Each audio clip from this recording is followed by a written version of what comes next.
สวัสดีทุกคนคลิปนี้จะมาสอนวิธีการเชื่อมต่อระหว่าง MT5 กับโบรกเกอร์ของ SNS เนาะหลังจากที่ก่อนหน้านี้เขาได้เฮ็ดวิธีการสมัครบัญชีและยืนยันตัวตนต่างๆไปเป็นที่เรียบร้อยแล้วฉะนั้นเขาก็จะมาเฮ็ดวิธีการเชื่อมต่อกับMT5 หรือว่า MT5 เนาะเพื่อทำการเทรดหรือว่าเติมถอนอย่างต่างๆรวมถึงการสร้างพอร์ตบัญชีจริงบัญชีทดลองอยู่ในโบรกเกอร์ SNS เนาะซึ่งจะมีวิธีการแนวใดเราไปเบิ่งนำกันเลยก่อนอื่นเขาก็เข้าไปที่ในแอปของ SNS หลังจากที่เข้ามาแล้วก็กดไปเบิ่งบนโปรไฟล์เนาะซึ่งทุกคนจะเห็นการยืนยันตัวตนของแต่ละคนนะว่าได้มีการยืนยันตัวตนครบถ้วนแล้วบ่เนาะถ้าหากว่ามันขึ้นแบบนี้แสดงว่าบัญชีของเขาผ่านแล้วว่าซั่นซะเขาก็พร้อมที่จะทำการเปิดพอร์ตบัญชีจริงหรือว่าบัญชีทดลองในการเทรดหรือว่าเฮ็ดธุรกรรมอย่างต่างๆแล้วก็เชื่อมต่อกับ MT5 ได้และสำหรับท่านใดที่ยังบ่ทันมีบัญชีหรือว่าอยากลองศึกษาเนาะก็สามารถที่จะสมัครผ่านลิงก์อยู่ใต้คลิปนี้เนาะก็ได้เอาลิงก์ไว้แล้วก็วิธีการสมัครไว้โอเคหลังจากที่ทุกคนมีบัญชีประมาณนี้แล้วก็สามารถที่จะเปิดพอร์ตบัญชีจริงเนาะบัญชีจริงหรือว่าบัญชีทดลองได้บนนี้มันก็จะมีหลายบัญชีอยู่เนาะบ่ว่าจะเป็นสแตนดาร์ดเนาะบัญชีเซนต์บัญชีโปรและบัญชีอื่นๆเนาะบ่ว่าจะเป็นโลสเปรดเนาะก็จะมีซีโร่เนาะแต่ว่ามื้อนี้ค่อยจะเปิดเป็นบัญชีสแตนดาร์ดเนาะเพราะว่ามันเป็นมาตรฐานที่หลายคนใช้กันอยู่แล้วก็เลือกตัวนี้แล้วก็ดำเนินการต่อโอเคจากนั้นมันก็จะมีทั้งบัญชีจริงและบัญชีทดลองเนาะทุกคนสามารถเลือกเปิดได้ว่าจะเปิดเป็นบัญชีจริงหรือบัญชีทดลองซึ่งมื้อนี้ค่อยสิใช้เป็นบัญชีจริงเลยประเภทของบัญชีก็จะเป็นสแตนดาร์ดเนาะสกุลเงินกับ USD ส่วนที่เราต้องได้กำหนดก็คือตัว leverage เนาะทุกคนสามารถกำหนดเองได้ว่าจะเอาเท่าไหร่อาจจะกำหนดเป็น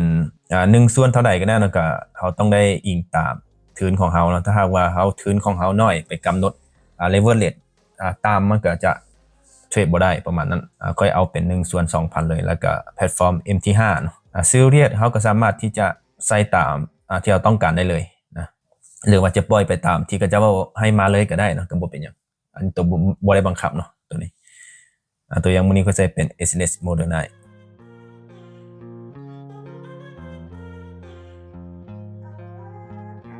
หลังจากที่เราใส่ข้อมูลครบแล้วก็กดดำเนินการต่อโอเคหน้านี้มันจะให้เราตั้งรหัสผ่านเนาะรหัสผ่านตัวนี้มันต้องได้ใส่ประมาณ855ตัวอักษรประกอบด้วยตัวเลขหรือว่าอักขระพิเศษอย่างต่างๆได้หลังจากที่เราตั้งแล้วต้องได้จดบันทึกไว้เนาะเพราะว่าเวลาเราไปเชื่อมต่อในเบื้องของ MT5 เราต้องได้ใส่รหัสผ่านตัวนี้ในการเชื่อมต่อยกตัวอย่างมื้อนี้ค่อยจะใส่เป็นโมเดล2025ประมาณนี้ถ้าหากว่ารหัสผ่านของเราปลอดภัยเนาะมันจะติ๊กให้นะตัวยูรูมัน4ข้อตัวนี้ถ้าหากว่ามันขึ้นแบบนี้แสดงว่ารหัสของเราโอเคเลยหลังจากที่เราใส่แล้วก็กดจดบันทึกไว้เนาะและก็สร้างบัญชีโอเคตอนนี้เราก็ได้บัญชีหรือว่าพอร์ตบัญชีจริงเป็นที่เรียบร้อยแล้วนะก็คือที่มีรหัส20145848ก็จะประมาณนี้อันนี้จะเป็นบัญชีจริงเลยเนาะเพราะว่าค่อยเปิดเป็นบัญชีจริงโอเคและสำหรับท่านใดที่อยากฝากถอนก็สามารถที่จะเห็นได้คือกันก็วิธีการฝากก็สามารถที่จะฝากผ่านจะเป็นแบงค์การ์ดBinance Pay Bitcoin หรือUSDT หรือว่าคริปโตต่างๆเนาะส่วนธนาคารลาวแม่นตอนนี้ยังบ่ทันได้นะเพราะช่วงนี้อาจจะปรับปรุงบ่หรือว่าหยังแต่กี้มันได้แต่ว่าช่วงนี้อาจจะปรับปรุงในเงื่อนไขข้อนี้หลังจากนั้นครับกดเบิ่งรายละเอียดของบัญชีของเราเนาะเพื่อทำการไปเชื่อมต่อกับ MT5 กดเบิ่งได้เลย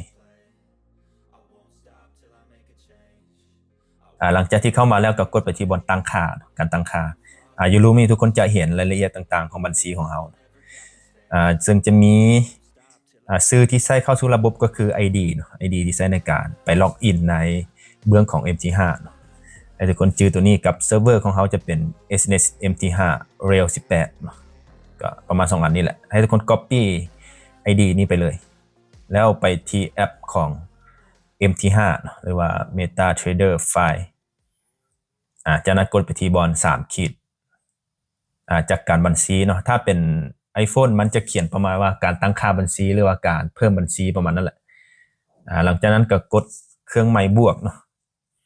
กดเครื่องหมายบวกแล้วก็ค้นหาชื่อโบรกเกอร์ของเราโบรกเกอร์ของเราก็จะมีชื่อว่า SNES Technology Ltd เนาะตัวนี้มันจะขึ้นหลายนะแต่ว่าต้องเลือกให้มันถึกอันSNES Technology จากนั้นเราก็วาง ID ตัวนี้ใส่ในห้องที่1แล้วก็เลือกเซิร์ฟเวอร์เป็นSNES MT5 Rail 18เนาะเซิร์ฟเวอร์ของแต่ละคนอาจจะบ่คือกันเนาะรหัสอาจจะบ่คือกันต้องเลือกให้มันถึกตามระหว่างทั้ง2เบื้องเนาะในเบื้องของ SNS แล้วก็ในเบื้องของ MT5 ต้องเลือกให้มันคือกันแล้วเราก็ใส่รหัสผ่านที่เราตั้งวางกี้นี้เนาะก็คือ modder_2025จากนั้นเราก็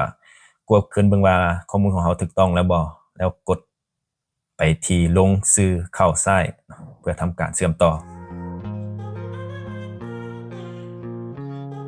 โอเคตอนนี้เราก็ได้บัญชีเทรดSNS Modernize เนาะที่เราตั้งเมื่อกี้นี้เป็นที่เรียบร้อยแล้วก็คือตอนนี้เราเชื่อมต่อกับSNS กับ MT5 เป็นที่เรียบร้อยแล้วเนาะตอนนี้ทุกคนก็สามารถที่จะเทรดจะเฮ็ดธุรกรรมอย่างต่างๆได้แต่ว่าเราจะบ่ทันมีเงินนะเพราะว่าบ่ทันได้เติมเข้ามาก็สามารถที่จะเติมถอนเทรดได้ปกติ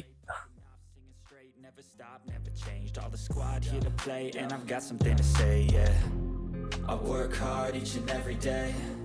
I get lost in the words I say. I don't push pause, no I push play. I won't stop till I make a change. I withdraw on the things I make.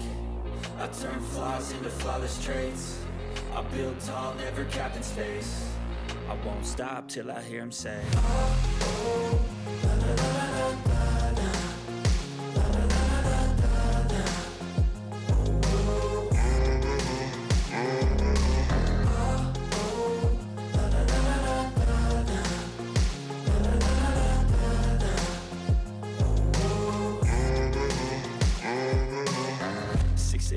and I'm up again. I got